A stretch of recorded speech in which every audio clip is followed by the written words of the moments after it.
చేశారు నాకు నిజంగానే. నాకు చాలా హ్యాపీగా అనిపించింది. But at the same time నాకు బిగ్ బాస్ అంటే చాలా ఇష్టమండి. మీరు చూసే ఉంటారు. అగ్ని పరీక్ష షో ముందు గూడా నేను చాలా కష్టపడొచ్చా. ఎందుకంటే అగ్ని పరీక్ష షోకి రావడానికి 4, 5 లెవెల్స్ దాటుకొని రావాలి మేము. ఫస్ట్ ఆడిషన్ వీడియో పంపాలి. తర్వాత వీడియో కాల్ అవుతది. తర్వాత గ్రూప్ డిస్కషన్ అయింది. తర్వాత ఈ టాటూలన్నారు. తర్వాత ఇవన్నీ పెట్టి ఫైనల్‌గా టాప్ 15 కొంతమంది అగ్ని పరీక్ష షోలోకెళ్లారు. అక్కడ కూడా ప్రతి టాస్క్‌లో 100% ఇస్తూ ప్రూవ్ చేసుకుంటూ ఉన్నా. పర్మనెంట్ టాటూ ఏయించుకున్నా. అంత ఇష్టం నాకు బిగ్ బాస్ అంటే. సరే ఫైనల్‌గా బిగ్ బాస్ హౌస్‌లో అడుగు పెట్టాను. ఒక జర్నీ అనేది కంప్లీట్‌గా ఉంటది అని చెప్పి చాలా హ్యాపీగా ఫీల్ అయినా. సో ఎప్పుడైతే ఇలా ఏవి లేకుండా, ఏది లేకుండా ఇలాగా ఎవరో వైల్డ్ కార్డ్స్ వచ్చి చెప్పారు కాబట్టి తీసేసారో, నాకు ఇంకా కూడా యాక్సెప్ట్ చేయాలని లేదు. అసలు యాక్సెప్ట్ చేయలేకపోతున్నానన్నమాట. వై? ఎందుకు నాకే ఇట్లా జరిగింది అని చెప్పి.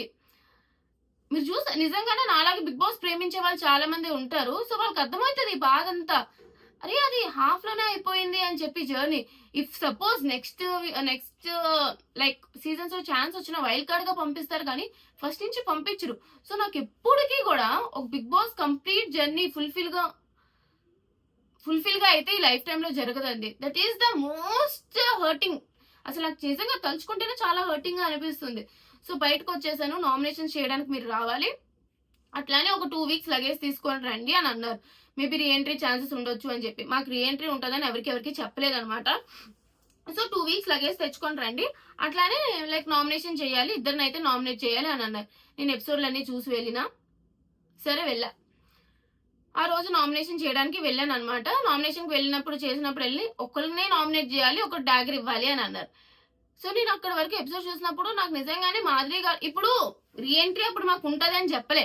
ఇప్పుడు ఎంత మీరు అందరూ రీఎంట్రీ అనుకుంటున్నా సరే, మీరు నేనే హౌస్ లో ఉంటానని అనుకున్నారు. ఉన్నానా? లేను కదా, బయటకు వచ్చాం కదా. సో రీఎంట్రీ ఉంటదని చెప్పి మాకు నెక్స్ట్ డే మార్నింగ్ వరకు చెప్పలే. సో వెళ్ళి నామినేట్ చేసి బయటకు వచ్చేయడమే ఆ రోజు మా పని. సో నామినేట్ చేసి బయటకు వచ్చేయడమే కాబట్టి అందరినీ ఎందుకు గెలికావు అంటే, అరే నేను హౌస్ లోకి ఆడియన్స్ ఓటింగ్ వల్ల బయటకు వెళ్ళలే. సో బట్ నాకు పాయింట్స్ అనేవి ఉన్నాయి. సో అట్లా చెప్పుకుంటూ వచ్చేస్తే ఇంకేంటంటే గేమ్ అంత సేఫ్ గేమ్ ఆడటం నాకు రాదు. నాకు నిజంగానే ఎవరి మీద చూసినప్పుడు నాకు జెన్యున్ గా ఈ పాయింట్స్ అనేవి నేను బయట డిస్కస్ చేయలేను. ఇప్పుడు మాధురి గారు కానీ తనుజ గాని బయటకు వచ్చి నువ్వు ఆ రోజు ఎందుకు అట్లా చేసావు, నువ్వు ఆ రోజు ఇట్లా ఎందుకు చేయలేదు ఇలా అని చెప్పి మాట్లాడలేము కదా. సో ఏదైనా ఉంటే బిగ్ బాస్ లోనే తేల్చుకోవాలి డైరెక్ట్ గా. నాకు వచ్చింది ఒక ఛాన్సే. సో అక్కడే తెలుసుకున్నా. మాధురి గారికి నాకు ఆ విషయంలో నిజంగానే నాకు చాలా బాధ అనిపించింది. పేరు గురించి తెలుసుకోకపోతే అంత ఇదిలా చెప్పాలా అని చెప్పి. సో పేరు గురించి మాట్లాడా. అండ్ సెలబ్రిటీయా కామనర్సా అంటే ఎందుకు సంజన గారి దగ్గరికి వెళ్ళి మాట్లాడానంటే, ఎందుకంటే మేము కామనర్ సెలబ్రిటీస్ నేను ప్రియా అన్నందుకే మమ్మల్ని శాడిస్ట్లు అన్నారు. రచ్చ రచ్చ రచ్చ రచ్చ చేశారు. బట్ ఆమె సెలబ్రిటీస్ తిప్పుకుంటూ మాట్లాడుతున్నావు అంటే ఎవ్వరు ఏమనలే. అలాంటి మమ్మల్ని శాడిస్ట్లు అన్నప్పుడు మేము ఆ పాయింట్ గురించి నేను మాట్లాడకుండా ఎందుకుంటాను. అండ్ మోర్ ఓవర్ ఇమాన్యుల్ కి నేను ఏదో యాంటీ అవ్వాలని చెప్పలే. ఇమాన్యుల్ నిజంగానే ఫిజికల్ గేమ్స్ లో కానీ ఎంటర్టైన్మెంట్ లో కానీ ఇమాన్యుల్ చాలా చాలా బాగా ఆడుతున్నాడు. బట్ నామినేషన్స్ లోకి రావట్లేదు. అదే తనకి డ్రాబ్యాక్. సో సేఫ్ గేమ్ ఆడుతున్నాడు కాబట్టి.